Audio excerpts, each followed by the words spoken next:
আসসালামু আলাইকুম এভরিওয়ান, আমি Tanzim. Welcome to jersey number 9। Champions league night গেল কালকে, কোয়ার্টার ফাইনাল ছিল। ভাই, কি দুর্দান্ত ম্যাচ আসছিল Real Madrid versus Bayern Munich. Real মাদ্রিদের জার্সি পরার সাহস তো হয় নাই ভাই, যেই খেলা দিয়েছে কালকে, কি আর কোনো। যাই হোক ভাই, Bayern were the better team, so the output was like that. And কি আর করার। চেষ্টা, আমি ভাবি নাই যে 2-1 শেষ হইব, ভাবছিলাম তো আরও বেশি গোল কনসিড করবো, লাইক 3 or 4। সামহাও কনসিড করি নেই। হয়তো বায়ার্ন অত ভালো খেলে নাই, বায়ার্ন অত বেশি ক্লিনিক্যাল ছিল না, যা ওর তা হয়ে গেছে। আর যাই হোক, দুইটা টিমই মোটামুটি একটা টক্করের পারফরমেন্স দিছে, এবং এক্সজিও খুবই ভালো আছিল।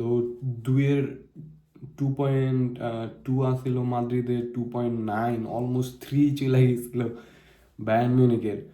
আর ভাই, শট তো ছুড়াছুড়ি তো বহুত হয়েছে, প্রায় 20টার মতো শট শট হয়েছে। শট অন টার্গেটে মাদ্রিদের শট অন টার্গেট বেশি আসছিল, বাট ম্যানুয়েল নোয়ার তো ভাই কালকে পিক পারফরমেন্স দিছে, যার কারণে ম্যানুয়েল নুয়ারই কালকে বাঁচাই দিয়েছে মাদ্রিদে, বায়ার্ন মিউনিখে।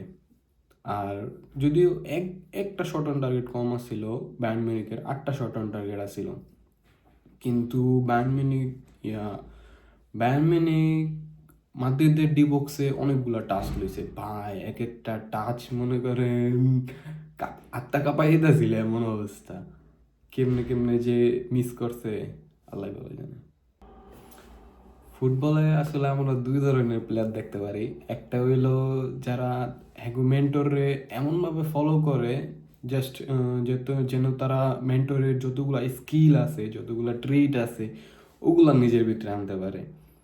কিন্তু অন্যদিকে আমরা দেখতে পারি এমবাপ্পে, ভিলির মতো player, no disrespect to them, but ওরা CR7 রে ফলো করে, ঠিক আছে, কোনো সমস্যা নাই, বাট CR7 এর যে মেন্টালিটি, ওই মেন্টালিটিটা ওর ভিতরে নাই, যে জিনিসটা আমার খুবই খারাপ লাগে। কারণ এমবাপ্পে, কি কি বলিস, রোনালদো এইসব ম্যাচে ওর যে মেন্টালিটি শো করতো, ওর এই মেন্টালিটি দেওয়া ওর পুরো টিমটার ইম্প্যাক্ট করতো। কিন্তু ভিনিয়ার, এমবাপ্পে কি করে, ওরা মিস করে, ভাবে যে আরে একটা মিস করলে কি হয়েছে, কোনো ম্যাটার না, সেকেন্ডটা করে দিব।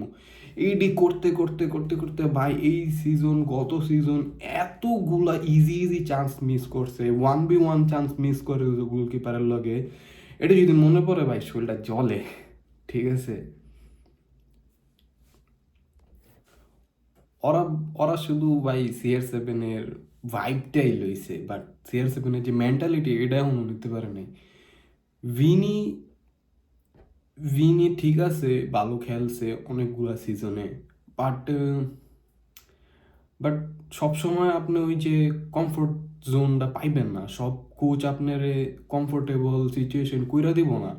আপনার মেন্টালিটি, আপনার স্কিল দিয়া আপনার ওই কমফোর্ট জোন বানালেই তৈব নিজের, ঠিক আছে। যদি না পারে তাইলে ভাই, তাইলে এখন অতীত দিয়া তো আর ক্লাব ওরে রাইখা দিব না বেশি দিন। যাই হোক, ফার্স্ট লেগ গেছে কোনো মতে বাঁচছি ভাই, মানে ফার্স্ট লেগ গেছে কোনো মতে বাঁচছি। 1-2 স্কোর লাইন হয়েছে, মাদ্রিদ 1 বায়ার্ন 2, এরকম স্কোর লাইন হয়েছে, বাট স্কোর লাইনটা আরও খারাপ হইতে পারতো।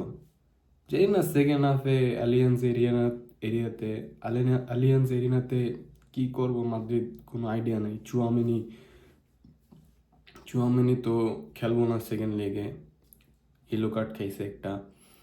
আর মাঝে মাঝে মনে হয় যে কিছু কিছু টাইমে পুরো ফোকাস ভিনি আর এমবাপ্পের উপরে না দিয়া অন্য কারোর উপরে দিলেও হয়তো ম্যাচটা বাইরে হয়ে যায়। যেমন ভালভার্দে বা ওয়েলিংহামের উপরেও যদি ফোকাস দেওয়া হয়, জানি ওরা স্ট্রাইকার না বা ওই লেভেলে পেস নাই,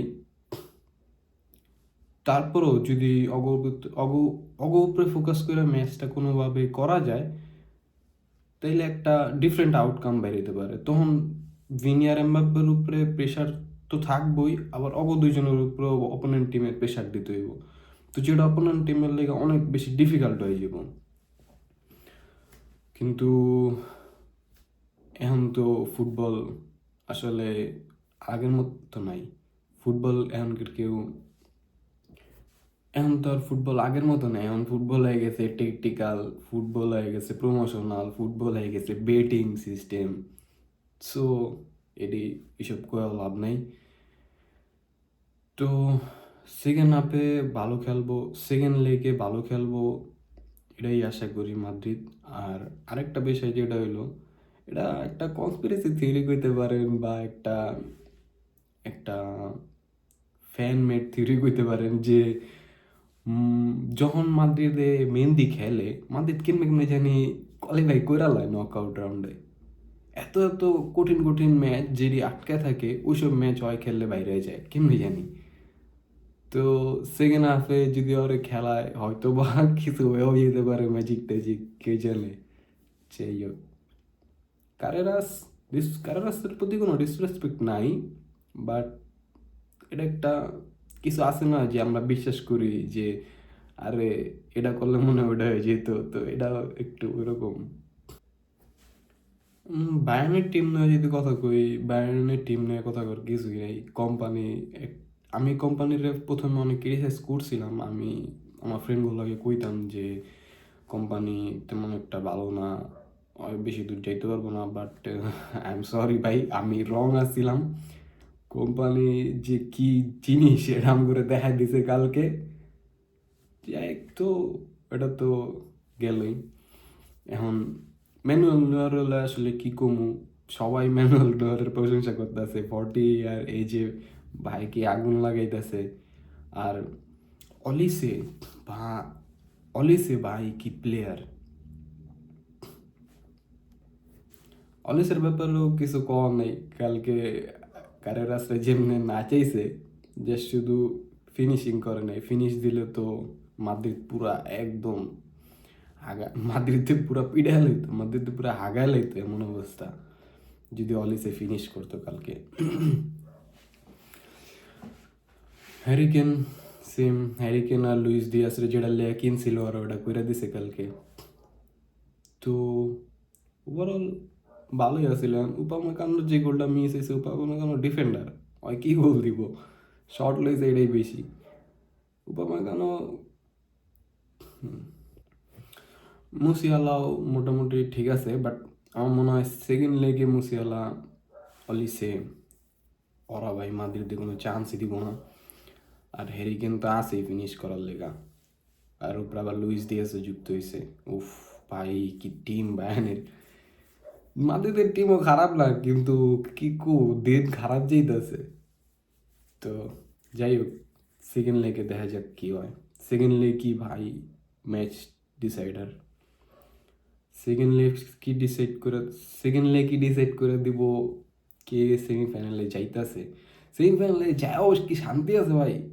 মাদ্রিদ ধরেন কোনোভাবে কোয়ালিফাই করে লাইলো, পরে আইবো পিএসজি বা লিভারপুল, হু নোস, দুইটা টিমই যে সেই লেভেলের টিম। তো আমগো যে সাইড, এই সাইডে তো কড়া খেলা হইব, কোনো ডাউট নাই। আশা করি ওই সাইড থেকে বার্সা যাইব গা। আর মাদ্রিদ, সো মনে হলো যে এই ম্যাচটা হলো একটু কথা কওয়া দরকার, এই কারণে আইলাম, একটু কিছু কথা কইলাম। আমার মনে হয় না কালকে বেশি কেউ একজন আর্সেনাল বা স্পোর্টিং এর ম্যাচ দেখছে। ভাই আর্সেনালের ম্যাচ অনেক বোরিং। যারা দেখছে তারাও কালকে বুঝছে, হারারে টায়ার পাইছে যে আর্সেনাল ম্যাচ কত বোরিং হয়। 90 মিনিটে যে একটা গোল হয়েছে, তা এত ভালো ফুটবল খেলার মানে কি। যাই হোক, আর্সেনালের মাঠে হয়তো ওরা আরেকটু বেশি গোল করতে পারবো, সমস্যা নয়। তো এই ছিল। আই হোপ সেকেন্ড হাফে আমরা কিছু একটা করতে পারুন। সবাই ভালো থাকবেন। আলা মাদ্রিদ।